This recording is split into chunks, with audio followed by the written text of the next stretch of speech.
اللهم صل وسلم وبارك عليك يا سيدي يا رسول الله. السلام عليكم ورحمة الله وبركاته. وفيديو جديد ان شاء الله باذن الله هينال اعجابكم. حطي لايك للفيديو يا قمر. يلا بينا نبدا الفيديو الجميل القمر المسكر ده على بركة الله. النهارده ان شاء الله باذن الله هنعمل احلى واجمل بطاطس بالفراخ والبصل، حاجه كده كالعاده قمر قمر قمر مع نبيلة البدوي طبعا، وحاجه كده مسكره. ويلا بينا نبدا ونشوف المقادير ونشوف كمان الطريقه. انا هنا معايا كميه من البصل مقطعه جوليان بالشكل ده، ومعايا كمان فراخ ايا كان، فرخه دبابيس ايا كان اللي انت حباه، ومعايا كمان بطاطس حلقات بالحجم ده، ومعايا كمان توم، ومعايا هريسه، ومعايا كمان صلصه جاهزه. معايا بقى التوابل سماق وبابريكا، فلفل اسود وكمون وكزبره، وكمان ملح حسب الرغبه. معايا كمان صويا صوص ومعايا زيت. ويلا بينا عشان نبدأ الطريقة ونشوف الفراخ القمر بتاعتنا. جبت بقى صينية فاضية وبدأت احط كل المكونات اللي معايا فيها، بحيث ان انا اخد راحتي فيها وانا بقلب كل المكونات على بعض. اهو نزلت بالبصل، وبعد كده نزلت بالبطاطس والفراخ، وكمان الفلفل. في بولة هنزل بالتوابل بالشكل ده، ومعايا سماق وبابريكا وزعتر، وكمان فلفل اسود وكمون وكزبره. هحط كمان معلقتين زيت كبار،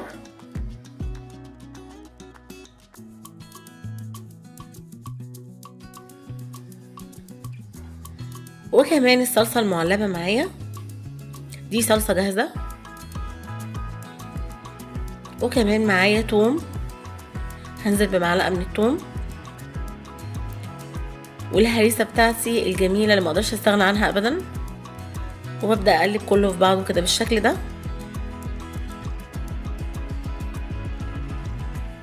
وهنزل بيهم على الخضار بتاعي والفراخ.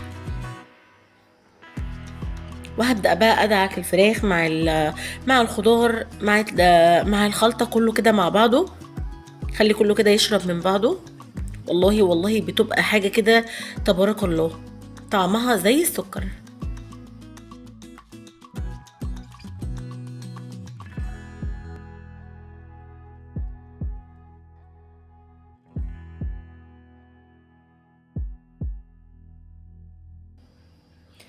جبت بقى الصينيه اللي هدخلها الفرن، وفرشت الخضار بتاعي كله من تحت، وبعد كده حطيت عليه الفراخ من فوق.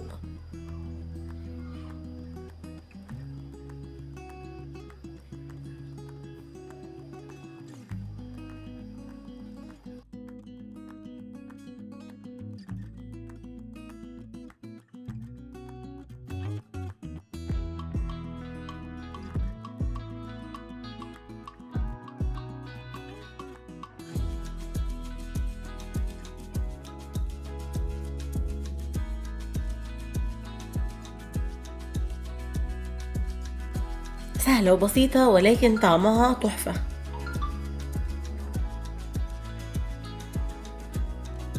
هبدا بقى احط الفراخ من على الوش بالشكل ده. هرص بقى الفراخ بتاعتي،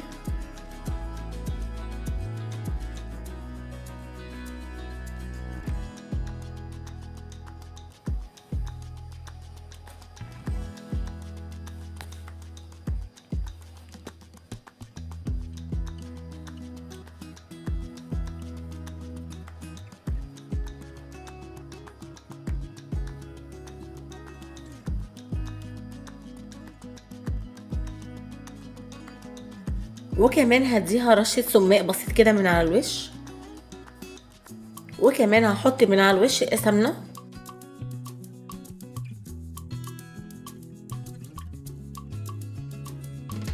وكمان معلقتين زيت كده من على وش الصينية. هغطيها بفويل دلوقتي وهدخلها الفرن. ويلا نعمل احلى واجمل رز بالشعرية، طبعا حاجة كده طبعا تبارك الرحمن. انا هنا نزلت بالشعرية، طبعا انا بحب الرز بالشعرية جدا، وبحب ازود فيه الشعرية بتديله طعم احلى بكتير.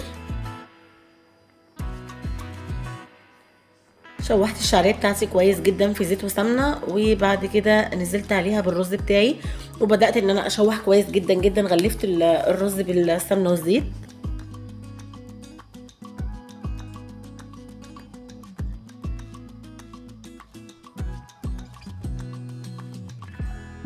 وطبعا انا ما سويتهوش على طول، لا انا شوحته وركنته. وكمان عملت لسان عصفور برضو شوحته وركنته، لان انا بحب يعني كل حاجه تكون كده سخنه، يعني الاكل كله مع بعضه كده يكون سخن. ما بحبش ان انا اجهز الرز ده بخليه اخر حاجه. ما بحبش ان انا اجهزه هو ولسان العصفور ويكون مثلا الاكل لسه في الفرن او حاجه. لا انا بخلص كل حاجه وفي الاخر بسوي سواء رز او لسان عصفور في الاخر خالص.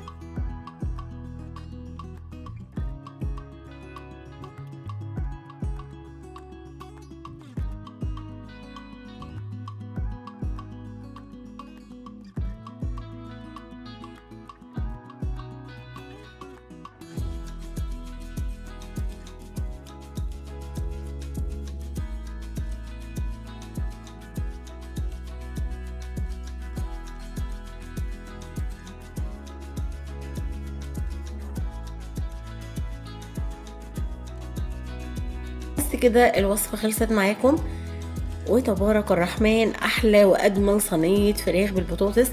بصوا بقى الجمال والقمر، حاجه كده اللهم بارك يا رب. سهله وسريعه جدا، ولكن الطعم بصوا يعني مش قادره اوصف لكم طبعا. اللهم بارك.